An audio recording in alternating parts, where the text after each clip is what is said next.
So guys, ito na yung second trial natin ng print. Kinompleto ko na siya ng brim at saka ng skirt para sure na kapit na kapit na.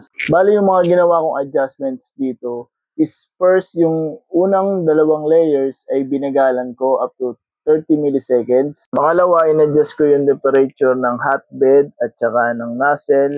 Si nozzle 210 degrees Celsius at saka si hotbed ay 65 degrees Celsius na lang. And lastly, nag-add ako ng skirts, 2 layers at saka ng... So ngayon wala na ako nakikitang wrapping. Maganda na yung print niya. Tingin mo ka, Crate, okay lang ba yung ginawa ko o na-overdo ko yung paglalagay ng skirt? Kung interesado ka sa 3D printing at natatakot ka magsimula, sabayan mo ko. Follow Engineer on 3D prints.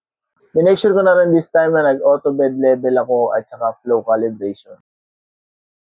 Let's learn together.